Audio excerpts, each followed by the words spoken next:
Okay, nakita na po. Okay.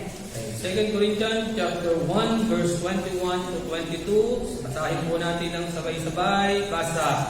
Now He is us you Christ, and hath anointed us to God, who hath also filled us and given the earnest of the Spirit in our hearts. Tayo po'y manalangin. Dakilang Diyos, nagpapasalamat kami sa pagkakataon na aming pinagkagawa amin. Kami po ay dinahon mo ng ligtas sa lugar na ito, Ama. Dahil niyo po, Ama, ang pusot isipan ng bawat isa na nandito, maging ang mga sa online, Panginoon, sa pag-aaral ng inyong mga salita, Panginoon. Gamitin niyo, Ama, ang inyong mga salita na aming maririnig, aming mababasa, aming mapag-aaralan sa oras na ito, upang lalo po kami maging matatag na Kristiyano at talaga pong maging ilaw at asintabi sa sanlibutan, Panginoon. Hindi, sa inyo po namin binabalik, pinakamataas na papuri at salamat. In Jesus' name we pray. Amen. Pwede na po tayo. Kahapon po, habang ako ay nagmamaneho, nakakuha po ako ng message mula sa ating pastor. Kahapon lang po ng hapon. Papunta po ako para sunduin yung aming mga anak. Ako raw po ay ang magtuturo ngayon. Wala po siyang ibinigay sa akin na topic ang ating pastor at ang sabi niya sa akin kung ano ang dinidid sa iyo ng Holy Spirit, yun yung iyong ituro. Habang ako po ay nagmamaneho, bagama ang pananalangin naman po ay hindi naman laging obligado nakapikit. Ako po ay nananalangin habang ako ay nagdadaray na sana ay bigyan ako ng wisdom sa ituturo ko ngayon at siya yung mag-lead doon sa ituturo ko ngayon. Pagdating ko po sa bahay, binuksan ko yung aming mga notes, binuksan ko yung Bible, ito po ang nalig sa akin. Or sa buksan ko po, hindi ako nanilig fix, hindi ako tumatumingin sa table of contest, hindi binuksan ko agad dito, at dito ako nalagay. At sa tansya ko, ito ay tamang-tama para sa umaga ito. Kasi po ay ang aking pong paghuhugutan ay yung aking mga naranasan sa mga nagdaan na araw. Araw lang po. Kasi po ay kasama ko si Brother Ricky. Umattend kami ng seminar. At ang title ng aming seminar ay Bukid Marangal. Iniisip ko, ano ba yung, ba't ba, ano sa title? Bukid Marangal. Mula pa lang po sa word na marangal. Kasi po, ang ating mga maging ang curriculum sa DepEd ngayon ay gusto baguhin. Diba? Hindi po sa ating mga kaalaman na ang K-12 ang ating curriculum na kasalukuyang ginagawa ngayon at pinaplano na next school yan ay baguhin. At yun nga po yung matatag curriculum. At part po ng matatag curriculum, yung Bukid Marangal. Na kung saan ang target dati doon sa atin ay puro yung intellectual kung paano ba magiging magaling yung bata, magiging matalino yung bata, magiging yung bata ay magiging competitive siya sa lahat. At ang nakakalimutan doon sa dati, yung karakter ng bata. Diba? Yung values education dati nakapokus tayo. Nung tayo mga nag-aaral, nakapokus tayo doon sa values eh. Diba? Kaya yung mga teacher natin, pag nakita natin, sobrang na lang ang paggalang natin. Diba? Pagka yung nagmamano, hindi ka basta-basta dadaan sa harapan ng dalawang matanda na nag-uusap, lalo na kung teacher mo yan o magulang mo yan. Di ba? Ganun yung mga nakagista natin magaganda dati. At nagbibigay ka ng galang. Diba? Yun yung nawawala po ngayon. Tingnan yung mga bata ngayon. Alam ko, halos lahat tayo ng teacher, magulang, merong mga anak, napapansin po natin ang pagkakaiba ng panahon natin at panahon ng mga bata. Di ba? Napapansin po natin yun.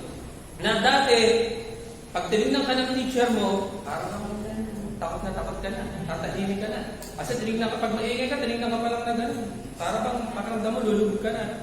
Iyak-iyak. Pero ngayon, ang teacher, nag-iiyaw na. Pumuputok na yung litid ng inig.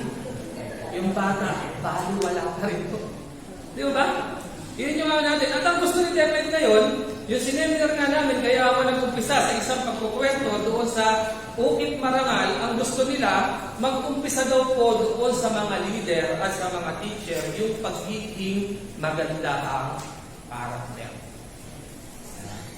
Kaya ako naisip ko itong topic nito. Bago po nagkaroon ng ukit marangal, nagkaroon po kami ng seminar ng values formation, right? About values. Kalimutan ko yung exact title, pero gano'n din siya. Values formation.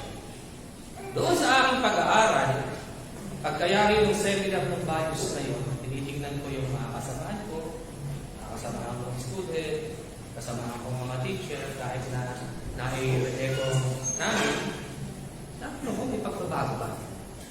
Parang wala pa rin eh. Diba? Umatid kami ng ukit marangal na kung saan ito ang dapat na karakter ng isang leader, ng isang teacher, ng isang tao, pero paglabas, pagkayari ng seminar, ganun pa din. Di ba?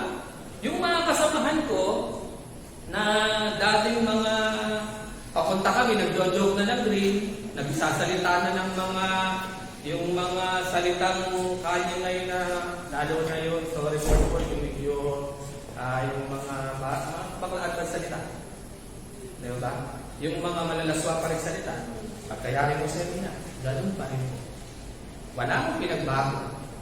Ibig sabihin ko, kahit na ano ang gawin ng gobyerno ng DepEd, maliban lang na isang tao ay maligtas. Hindi niya kayang baguhin ang kanyang sarili. Di ba? Kaya mas nasasabi ko kanina na related, yung mga pagpapasalamat nyo magmula roon kay Brother Bernie, related dito sa topic ko. Kasi hindi naman magagawa ng kahit na sino sa atin kung wala tayong banal na espiritu. Di ba? Hindi mo magagawa na tumayo dito, magpasalamat dito na para bang na ikaw ay dating makasalanan, marami ka rin ginagawang bisyo, pero ngayon taas na ka na nagpapasalamat dito na ito. Ito na ako ngayon. Diba? Ang sabi nga ni Brother Diyos, hindi ko alam kung ano ang sitwasyon ko ngayon kung hindi ako nakakilala sa Panginoon. Kasi napakaraming tukso rito sa mundo. Diba? Kahit saan ka humarap, kahit sa kasamahan mo na lang, sabi ko nga, nag-uukit marangal na paglabas. Ganun pa rin eh, mga malalaswang salita pa rin yung lumalabas. Nagmumura pa rin. Kung maghasadan pa rin at magkwentuhan pa rin, wala pa rin ipinagbago. Kaya sabi ko, ito ay isang malaking tungkulin nating mga ligtas. Nating mga anak ng Diyos. Kasi hindi kayang baguhin kahit na ano ang gawin ng pag-aaral kung hindi natin ma-share sa kanila ang Word of God. Ang truth na ating natutunan. Di ba? Tulad kahapon. Kaya ako nag-ano rin sa topic na ito, bago i-text ako ni Pastor at habang nagdadrive ako, ay meron akong isang nakakwentuhan. Bago ako umalis ng bahay, bago ako suntuin yung mga anak. Alam niyo po kung sino yung isa ko nakakwentuhan? Yun yung sineshare lagi ni Pastor Randy doon sa may Rusi. Rusi rito sa may Ulong Plaza. Yun yung lagi niya sineshare. Napunta siya roon sa amin, sinisingil yung kapitbahay ko, yung paata nakakulong doon sa motor. At ang sabi ko, taga-saan ba kayo? Kasi gumagawa kami ng meeting. At ang sabi niya, taga-rose ko, sinisingil ko itong ano na ito. Tapos ipush na yung helmet niya, nalis na yung face mask niya. Tapos nakipagkwentuhan siya sa akin, kung taga-rose ka ako, kilala mo yung pastor ko, si Pastor Randy. Kasi alam ko, meron siyang schedule doon. At siya ayun ko lang man po nakita. Hindi ko alam. Nung marinig niya na sabi ko, kasama ko si Pastor Randy rito sa Berea, at sinabi rin kita bro, kung pakilala ka. Ayaw lang ko taga-rose ka, meron ka ako kami mo nakasama si Brother Joe. At kilala ka naman. At sabi niya, nag-quote na siya ng mga verse na yun. Kung ano-anong verse na yung mga binanggit niya sa akin. Nung malaman niya ako ay taga-Berea. Isa roon sa, tinanong ko sa kanya, saan ba siya nag-church? Saan ba siya nag-a-attend? Ang sabi niya, ako ay nag-a-attend rito sa Shepherd. Sabi niya. At nag-quote siya ng isang word sa Philippians na binabakot ko nga kanina kay Brother Bernie. Ang sabi niya, I can do all things through Christ. Diba? Kaya lang, okay naman eh. Di ba? Kaya lang alam niyo ba kung ano yung sinasabi niya na magagawa niya roon? Na kaya nila magpagaling. Nakakapag-healing sila. Nakakapag-speak in tongues sila. Di ba? At doon kami nagkaroon ng medyo sharing ng konti na sabi ko, pag ikaw ay nagsasalita, kailangan merong nakakaunawa o sa speak in tongues. Alam niyo kasi sa Bible, nung nagkaroon sila ng iba't ibang lingwahe, hindi naman yung gano'n. Hindi naman gano'n naman lang nakakaintindi eh. Kung hindi ako na dati na hindi ako nagsasalita ng Kapampangan, bigla ako nakapagsalita ng Kapampangan kasi gagamitin pala ako ng Panginoon para sa mga Kapampangan. Dati ako hindi nagsasalita ng mga Ilocano, bigla ako nakapagsalita ng Ilocano para ma-share sa kanila. Dapat gano'n ka ako. Di ba? At naiyan ako rin yung about doon sa healing. Meron pa ba akong nakakapagkagaling yun? Na tao? Meron pa bang nakabubuhay doon sa patay? Kasi pinaniniwalaan na rin po nila yun. Di ba? At kaya po ako napasok doon sa mga bagay na yun. Ang totoo ko pong topic sa umagang ito ay yung indwelling of the Holy Spirit. Kayo po ba'y naniniwala na lahat tayo na ligtas ay mayroong banal na Espiritu? Okay. Ano po ang isang patunay? Buksan po natin. 1 Corinthians chapter 3 verse 16. Pagkatapos po natin na maunawaan ang kaligtasan na ibinigay sa atin ng Panginoon, ang kasapatan na tapos na ginawa ng Panginoong Kristo, tayo naniniwala rito. 1 Corinthians chapter 3 verse 16, Know ye not that ye are the temple of God, and the Spirit of God indwelleth in you. Diba? Kaya kung sinasabi kanina na hindi natin kayang tapuhin yung ating sarili kahit ano man ang gawin nilang pagtuturo kung wala kang banal na Espiritu. Diba? Tayo mo'y naniniwala kaya tayo ay binago ng Diyos, kaya nasasabi natin na tayo ay bago ng nilalang kasi alam natin na may banal tayong Espiritu. At ang Panginoon, kahit nasaan tayo, naniniwala tayo na lagi natin siya kasama. Diba? Hindi kayang baguhin ng kahit na sino ang kanyang sarili, maliban lamang na siya ay maligtas. Agree po ba tayo lahat doon? Amen. Diba? Alam ko po kaya nung habang sila ay nagtuturo doon, ako ay wala naman kami magagawa kung hindi makinig. Kahit sa loob-loob ko, kahit na magturo ka ng magturo dyan, kung walang banal na Espiritu, hindi mo maiintindihan at hindi mo kayang baguhin yung iyong sarili. Diba? Ikaw na dati na hindi tumatayo rito at hiyang-hiya, tulad halimbawa kanina ni Brother, walang magpapaawit. Si Brother Dante, tumayo na po siya rito at nagpaawit na. Dati ba nagagawa ni Brother Dante yun? Hindi. Si Brother Bernie nung unang tumatayo rito, nanginginig yan. Pero ngayon, kung makita ko, kung magpasalamat siya, para siyang pastor eh. Di ba? Talagang masasabi na para siyang evangelist eh. At nagkukot ng mga verses. Di ba? Sabi kanina ni Brother Josh, baka hindi ko alam kung ano ang narating ko sa panahon na to kung hindi ako nakakilala sa Panginoon. Diba? Tayo ngayon ay masaya. Sa araw ng linggo, tayo ay nagtitipon dito. Masaya tayo. Nasalit na magpahinga na lang tayo na gamitin natin yung mga natitira natin na, yung pagod natin, pwede natin gamitin yun eh. Pagod na ako ng isang linggo, nagtatrabaho na ako ng isang linggo. Kailangan pa ba ako pumunta ng church at mag-aaral ng salita ng Diyos? Di ba? Pwede mo sabihin yan eh.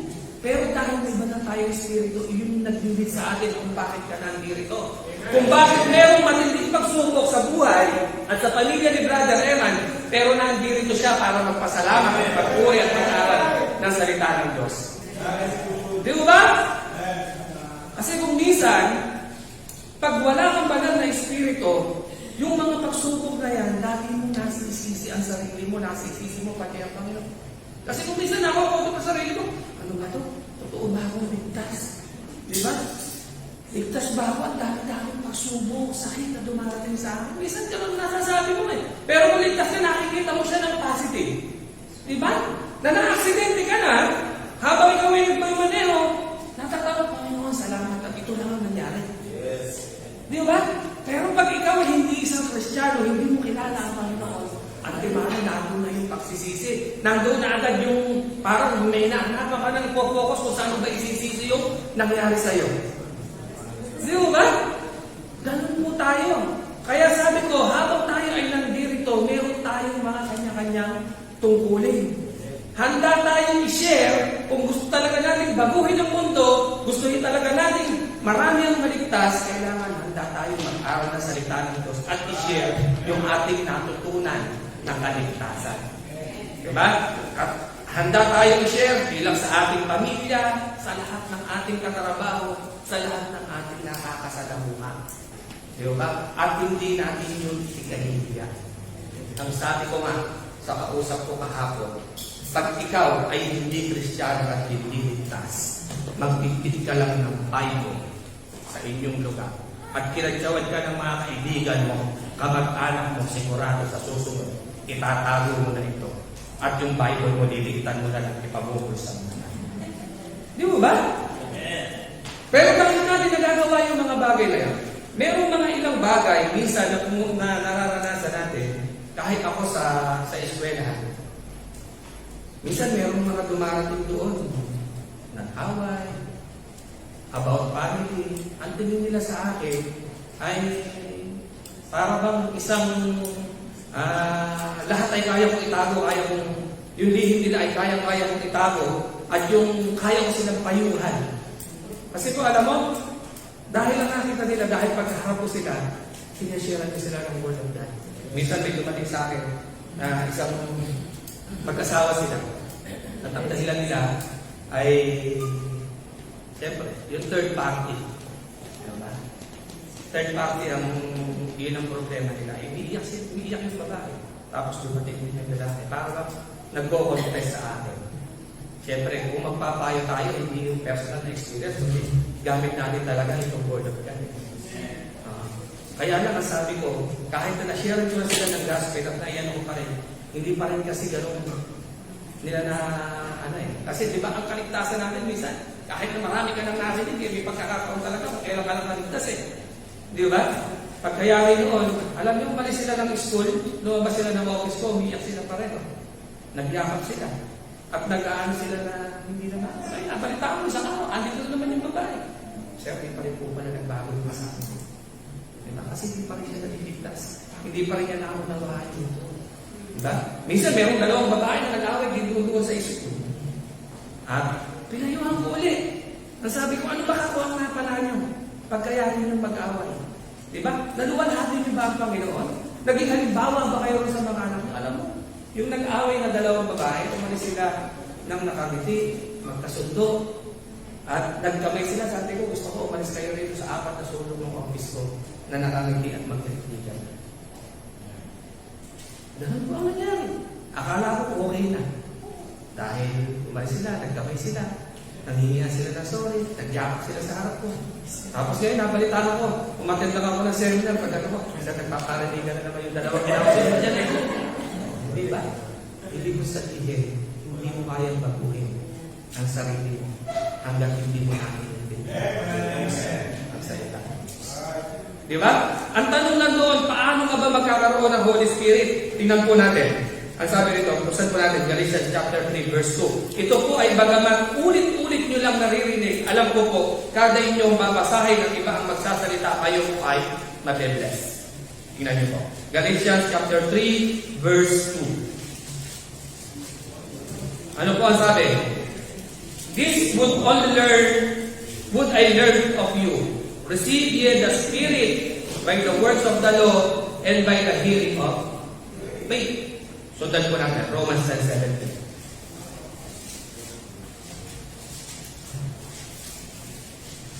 Romans chapter 10, verse 17. Verse 17, so then faith cometh by hearing, and hearing by the word of God.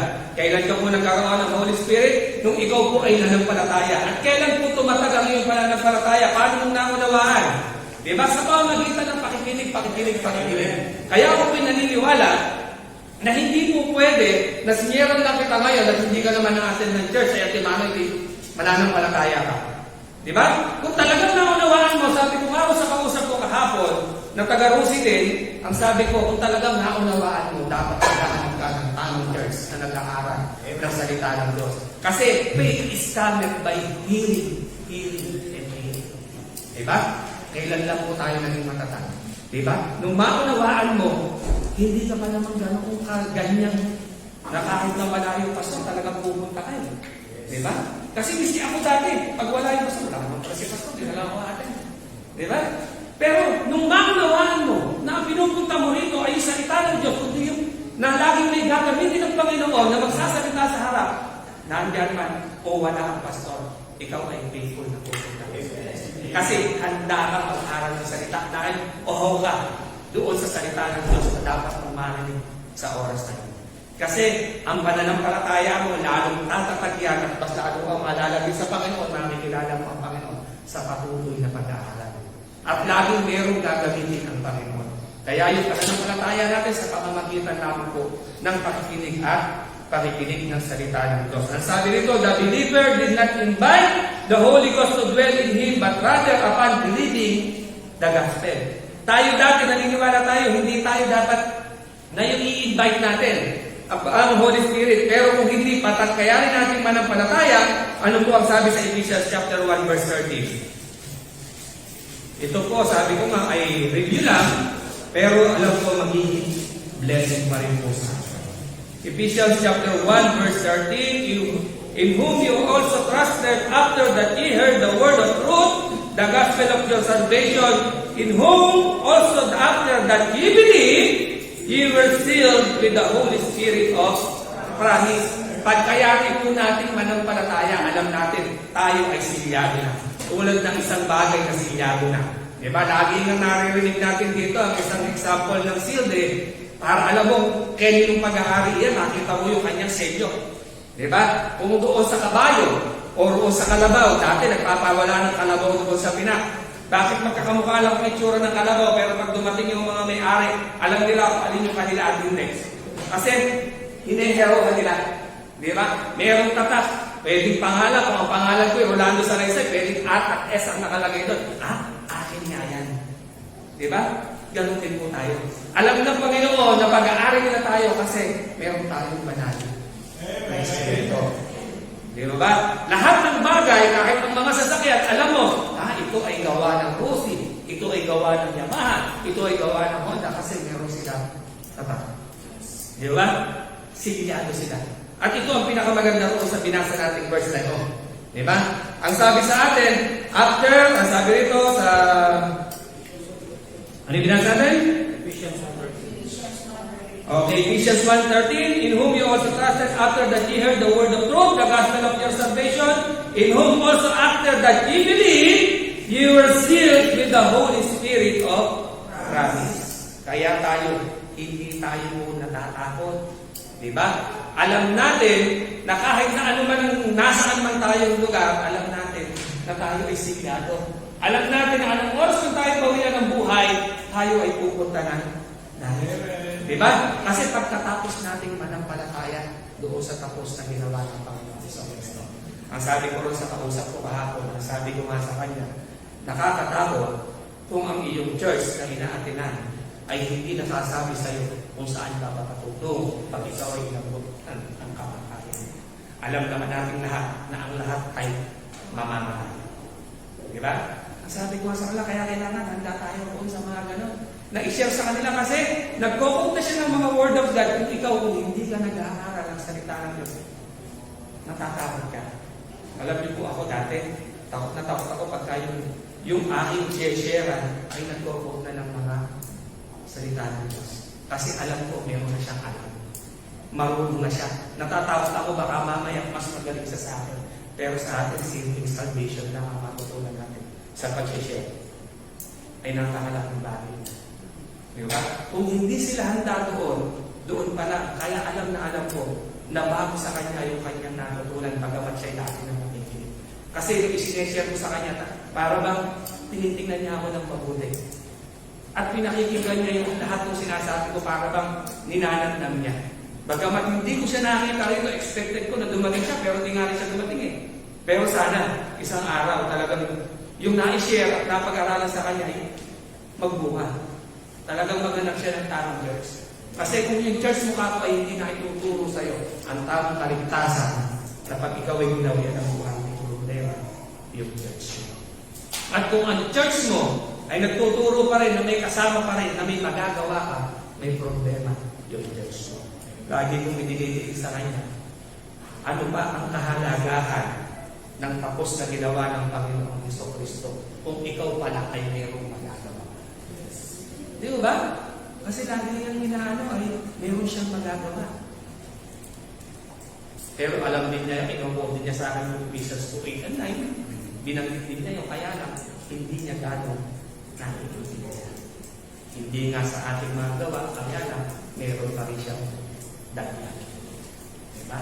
At ang kanyang paniniwala ay una, nakakapagsalita ng salita ng mga anghel. Salita raw po ng anghel.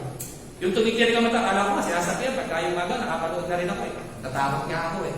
Hindi pala nila sinasadya yun, talaga palang gano'n.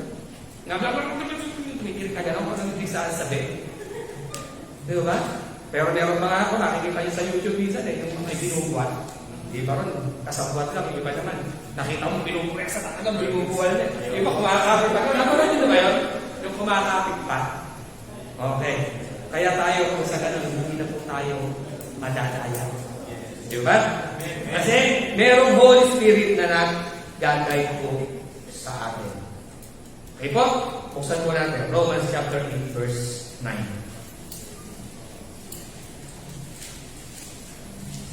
Ito po tayo dapat. Di ba? Bakit masasabi natin na maliban lang na ang isang tao ay maligtas para mabago niya yung kanyang sarili? Romans 8:9. Ang sabi rito, but ye are not in the flesh, but in the Spirit. If so be that the Spirit of God dwell in you. Now if any man have not the Spirit of Christ, he is none of this. Di ba? Kung naniniwala po tayo ang Espiritu ng Diyos ay nagdedwell sa atin, kailangan mayroon kang binago buhay. Kasi po siya yung nag-guide po sa atin. Di ba? Yung dati mong ginagawa na hindi kalooban ng Panginoon, laging nandiyan yung banal na Espiritu ko. Pinapaalalahanan ka, anak ka na ng Diyos. Di ba? Iniligtas ka na ng Panginoon. Pag-aari ka na ng Diyos. Di ba?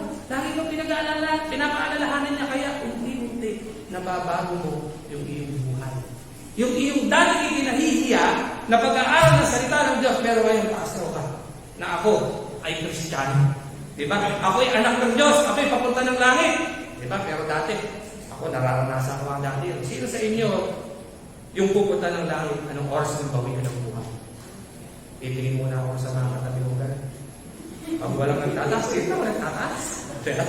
Kasi nahihiya ka, hindi ka kasi sigurado, hindi mo talaga namin namaan eh. Diba? Pero ngayon, pag tinanong sa'yo, sino papunta ng langit? Amen! Lahat ay nakataas. Kasi sigurado ka na anak ka niya. Amen. Amen. Di ba? Yung dati mong nakagagaan na ikaw ay... Alam ko, ito si brother dati itong nag-aalaga ng manok eh. Sa bungero dito dati eh. Dati ko nakita ko, nakikita yung manok eh. Di ba? Kasi ako din. Di ba? Dati yun. Alam nyo kung bakit ayaw ko umatid? Nung ako ay lulong-lulong sa vision na yun, high school pa lang po ako, mahilig kasi talaga ako sa hayop. Ba't hanggang sa marami kong alagang manok. Alam niyo yung ano sa akin, yung aking mga kasamahan. Nung sumasabong bumenderi at inuumaga sa sabuman. At habang sumasabong, iinom. Kasi gano'n naman, pagka nananalo, merong inuman yun. Alam niyo ang sabi sa akin, nung una akong na-share ng Word of God, gamit si Pastor Efren. Sige ka, mag-member ka na dyan. Mawawala ka sa iyo. Hindi ka nasasako. Hindi ka na iinom. Diba? Hindi mo na kami makakasama. Pag ito ay unbeliever, para bang maiisip mo kung ano? Para bang boring ang buhay ng isang dyan. Diba? Ang makikita ka na namin, harating ka pa. Parang yung mga nandiyan naglalakad ng mahaba ang suot. Ay dala ng Bible. Ang taga yung mga ano natin. Diba? Oo nga. Tapos pag nakita may dala ka Bible, boy, so. Hiya ka pa ng konti. Tapos hindi ka namin nakakasama mag-hiraos. Yun kasi ang ano ng mundo. At ano ang kwentuhan? At ang kwentuhan, ako mga makabundong bagay. At ang kadalasan ng lalaki, pag nagkukwentuhan, babae. Kaya ka ako sa ganun. Di ba? At proud ka doon. Diba? Proud ng isang lalaki, pag ikaw ay unbeliever, mayroon akong babaeng 2, 3, bukod doon sa asawa ko. Di ba? Pero sa atin, yun ay kahiyayan. Di ba? Sa atin, magsuot ka nga lang ng short at lumabas ka ng bahay, di ba, wag yung legs, at medyo naka-spaghetti ka ng konti, kahit na medyo mataas pa, di ka lang ng konti yung dibdib, kahiya-hiya na po sa atin. Di ba? Pero sa kanila, pumunta ka sa SM, makakakita ka pumupunta ng SM, may dalang aso, may pa yung aso, akay-akay yung aso, naka-defection. Tapos halos, sorry for the word, nakahalos na kapre lang. Diba? Halos yun lang ang tinakpanagan, tapos bakas pa rito. Tapos ito, turo naman sa akin, yung signal yun. Hindi ko naman tinitin na, nakita ko na eh. Diba? Kaya no? Hindi na nahiya. Diba? Ganun na kasama ang mundo. Normal na sa kanila, na lumabas ng halos walang sablo. Diba? Yung kahiya-hiya na bagay na pagiging sugarol, pagiging babaero, kwentuhan ng mga kalaswaan, yun po ang normal sa mundo. Kung hindi mo yung ginagawa, hindi ka. Pero bakit kahiyang mo yan? Kasi meron kang pala sa Espiritu. Pagkatapos maligas. At uhaw ka na mag-aral ng salita ng Diyos. Kaya nagbibigay ka ng time, tulad ng binanggit kanina ni Brother Ricky, nagbibigay ka ng time para magkaroon ng daily devotion sa inyong tahanan. Nagbibigay ka ng time para mag-aral ng salita ng Diyos. Nagbibigay ka ng time para manalangin. Diba? Kada oras, pag-isip pa lang sa umaga, kung na-appreciate mo talaga ang kabutihan ng Panginoon. Diba? Pagmulat pa lang ng mata mo, dapat nananalangin na nagpapasalamat ka na ikaw ay nagising. Di ba? Ang sabi ko nga sa kanya kahapon, sabi ko, napakarain natin ipagpapasalamat. Dahil yung buhay lang natin, kada araw, dapat na natin ipagpasalamat. Dahil maraming nakulog, hindi na nagising. Pero yung nakapagbiyahe ka pa, nakapahinga ka pa, nakapagtrabaho ka pa, yun ay additional na yun sa buhay na ibigay sa iyo ng Panginoon. Diba? Kaya wala kang dahilan para hindi maghanap ng tamang church na nag-share at nag-aaral na ngayon kung anong binabanggit dito sa Biblia. Dahil tandaan mo ako, ang Biblia, ang manual na ibinigay ng Panginoon para sa mga tao. Dito mo malalaman ang mga dapat mong gawin habang ikaw ay nabubuhay. Dito mo malalaman kung saan ka makatutong pag ikaw ay minawian ng buhay. Kaya tayo, yung binabanggit niyang kapayapaan, kaya ka mayroong kapayapaan dahil alam mo, may isang araw, ikaw ay ulit sa langit na bayan. Diba? Alam mo na anong oras ka mang bawian ng buhay, ikaw ay pupunta ng langit. Alam mo na kahit na nasaan ka man, may banal ng Espiritu na laging nangungusap sa iyo, nag-iingat sa iyo. Diba? Kaya yung mga dati natin kinatatakutan, sabi nga kanina ni Brother Bernie, hindi na ako natatakot kasi wala na rin. Nung dati, lumakad lang ako ng konti, meron akong vertigo, hindi ako pwede mong mahulog. Pero ngayon, hindi natin pinangangambahan. Dahil alam naman natin, nalangin natin ang pagkabay ng Panginoon. Diba? Kaya dapat yun yung mga bunga. Ano ba kasi ang mga bunga na pagka ikaw may banal ng Espiritu sa iyo? Ang sabi rito, tingnan po natin. Ang unang-una, ito po yung mga resulta once na ikaw ay naligtas. Colossians chapter 1 verse 27.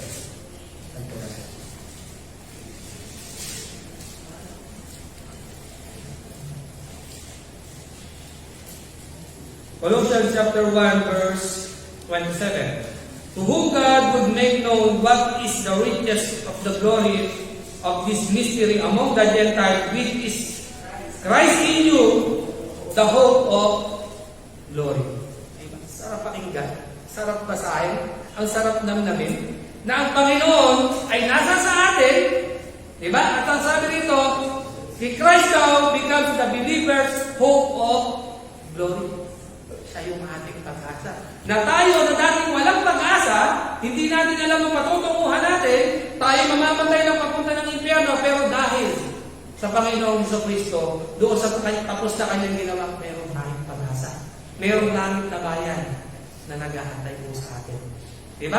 Kaya once ikaw ay nanampalataya, meron po tayong hope of glory. Tingnan po natin. Romans chapter 8 verse 9. Ano pa po? Romans chapter 8 verse 9.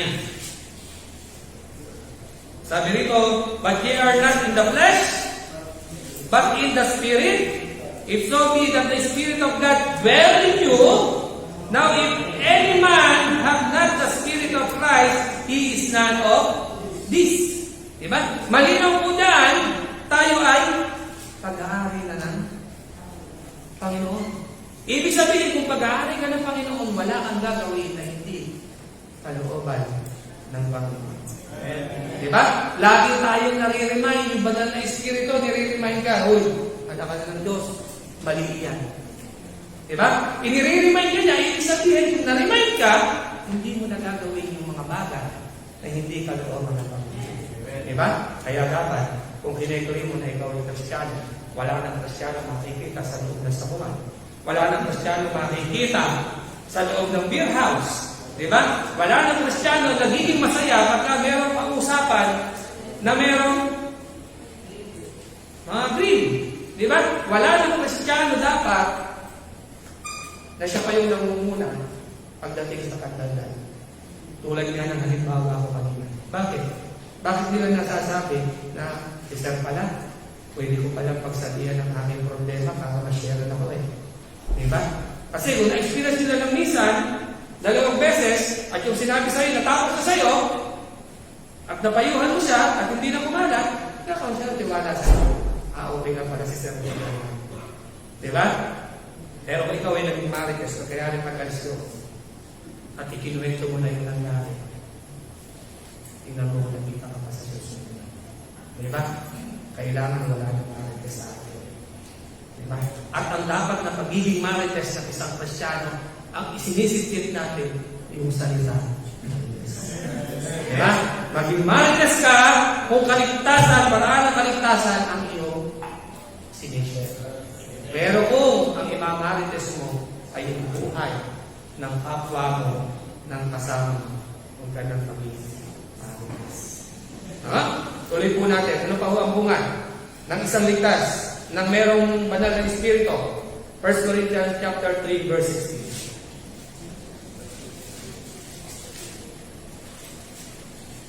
16. 1 Corinthians chapter 3 verse 16. Ang sabi po dito, know ye not that ye are the temple of God, and that the Spirit of God dwelleth in you. Diba? Isipin natin, nung araw, nung Old Testament, sila ay gumagawa ng isang tabernakulo kasi naniniwala sila na nananahan doon ang Diyos. Pero sa atin ngayon, ano ang sabi? Ang sabi rito, that ye are the temple of God, and the Spirit of God dwelleth in you. Ibig sabihin po natin, ang tayo ay templo ng Panginoon at ang Espiritu ng Diyos ay nananahan po sa atin. Ibig sabihin kaya hindi ka gagawa ng hindi ikalulugo ng ating Panginoon. Dahil tayo po ay sinyado. Di ba? Ibig sabihin, at ikaw ay isang Kristiyano, kaya yung binabanggit ko kanina, yung mga bagay na dapat puntahan ng isang unbeliever ay hindi mo na pinupuntahan nung ikaw ay maligtas. Saan ka masaya? Masaya ka makipag-fellowship sa mga kasamahan mong kapwa ligtas. Masaya kang pumunta sa church na mag-aral ng salita ng Diyos. Masaya kang magbasa ng Word of God. Masaya kang nananalangin, may nakakakita man o wala nakikita. Nakakakita. Kasi kung minsan, mayroong isang Kristiyano na sinabi niya ligtas siya, pero sa pananalangin lang, pagka ikaw ay kumakain at mayroong nakakakita, nasa ibang lugar ka, hindi mo na ginagawa. Diba? Kung minsan ikaw ay nahihiya ng panalangin na nakakarinig ng mayroong nakakarinig. Pero yun ang isang basit na kung ikaw ay nananalangin, sigurado mayroong magbibigay sa'yo. Panalangin mo lang, kahit sa kasamahan mo, kahit sa katrabaho mo, na habang kumakain ka, kung kaya mo iparinig na sa kanila, iparinig mo, ipanalangin mo. Ipagpasalamat mo yung pagkain na kakainin mo Ipagpasalamat mo yung blessing na nakuha mo Ipanalangin mo yung mga gagawin mo para ang lahat ay maging maayos. Pero kadalasan yung iba, ang problema, hiyang-hiya pa pag siya ay nananalangin. Alam niyo po ba, sa panalangin pa lang natin, nakikita na tayo ng ibang mga nagiging blessing. At maghahanda na siya ng tanong kung anong religion ka niya. Doon na yung tayo para ma-share kung sila. Di ba? Pag nanalangin, yung lugar na religion mo, ako ka pala pastor Kaya maganda na. Di ba? Tapos kung minsan pag ipinanalangin mo sila, ay pakiramdam niya, sila ay best and best doon sa prayer. Pero yun naman talaga ang totoo. Diba? Kasi tayo mga ligtas, once na tayo naligtas, meron tayo ba ng Espiritu, meron tayong level sa Panginoon. Hindi na natin kailangan pa ng mananalangin para sa atin. Diba? Dahil kahit nasaan ka, kahit na anong sitwasyon mo, pwede mo siya tawagan. Diba? Tuloy po natin. Ano pa ho? Ang isang resulta ng mayroong banal na Espiritu. Ephesians 2:22. Ephesians chapter 2, verse 22, in whom you also are built together on an habitation of God through the Spirit. Ano daw po tayo? Inhabitation of God. Basta ikaw ay naligtas, inhabitation po tayo ng God. Sarap pakinggan. Ikaw, kalalalayan mo yan, inhabitation ka ng Panginoon. Diba? Ulit po natin. Galatians 4, verse 5 to 7. Galatians chapter 4, verse 5 to 7. Ito ho ang napakasarap. Talagang isa pang napakasarap ng Galatians chapter 4, verse 5 to 7. To redeem them that were under the law, that we might receive the adoption of son. And because ye are sons, God hath sent forth the Spirit of His Son into your hearts, crying, Abba, Father. Wherefore thou art no more a servant, but a son, and if a son, then a heir of God through Christ Jesus. Diba? Pakinggan. Sa kabila ng tayo nandito pa, anak na tayo ng Diyos. Diba? Bakit mo hindi masasabi na hindi ka pupunta ng langit? Anak na nga tayo ng Diyos Diba? At kung ikaw ay anak, sabi nga rito, ikaw ay isa sa Kanya tagapagmana. Ito, verse na to, nung narinig ko to, unang-una, hindi nga dito sa atin sa ibang relihiyon Ang sabi ito, pinangahawakan ko lang din, kaya hindi ko man alam na kung hindi pa ako right divider, hindi ko alam yung right division, kine-claim nila to.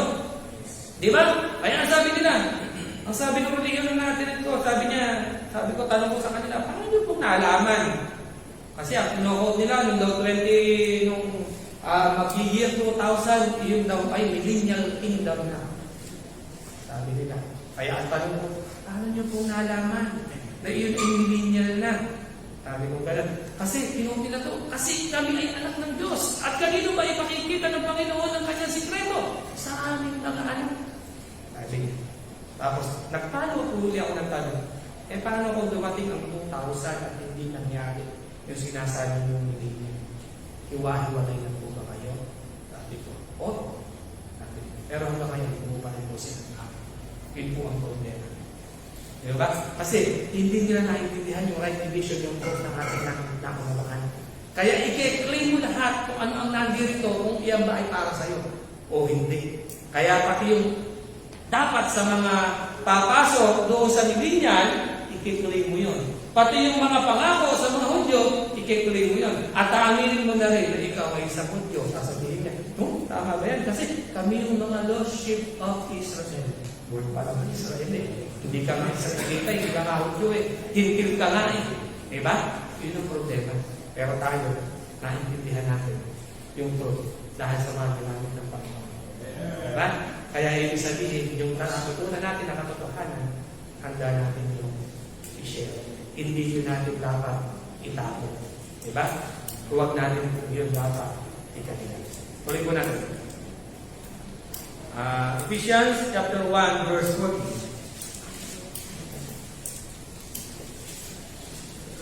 Ephesians chapter 1 verse 14. Sabi po dito, which is the earnest of our inheritance until the redemption of the purchased possession unto the praise of His glory.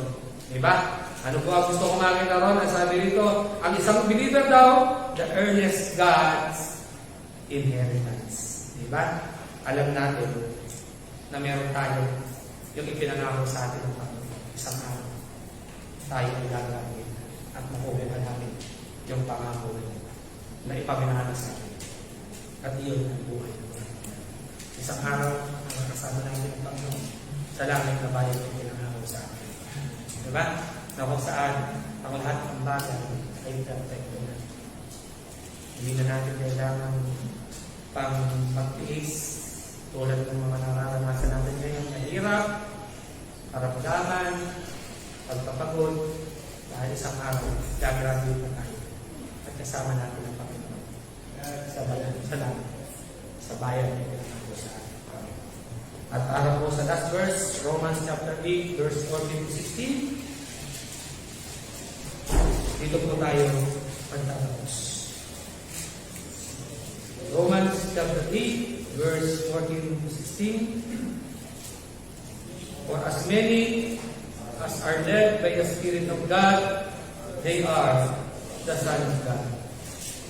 For ye have not received the spirit of bondage again to fear, but ye have received the spirit of adoption, whereby we cry, Abba, Father.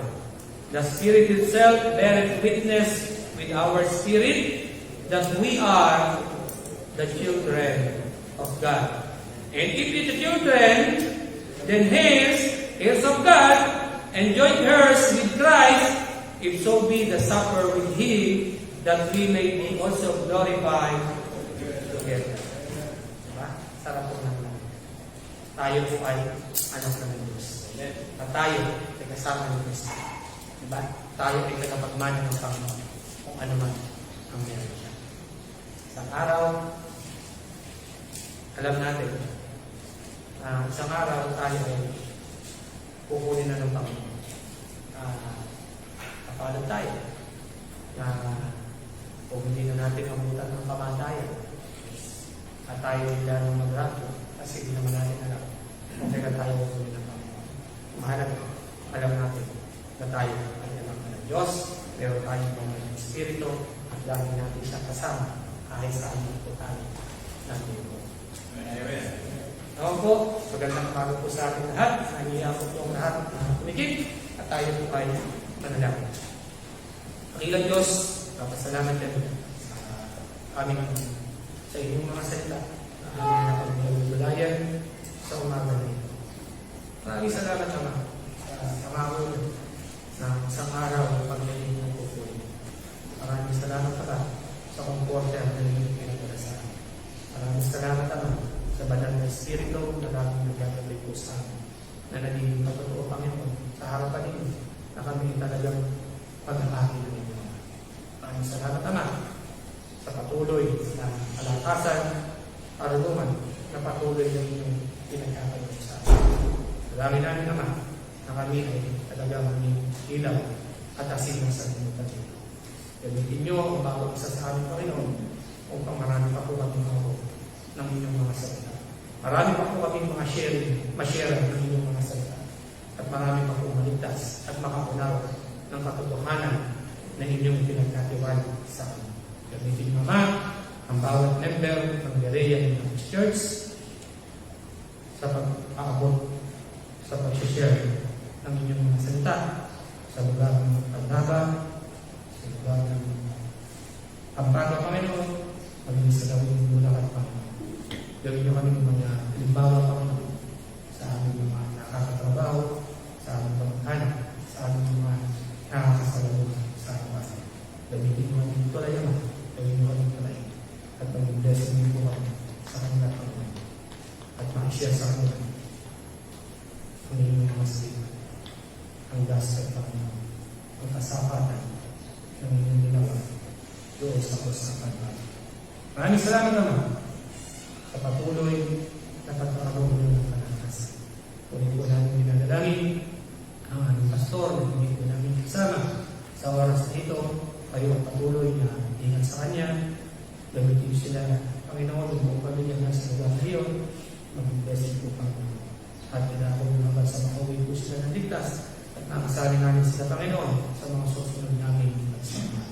Muli, hindi po namin pinagkakatiwala ang buong maghapon ito. Hindi po namin binabalik, pinakamataas, at papuri at pasalamat. In Jesus' name we pray.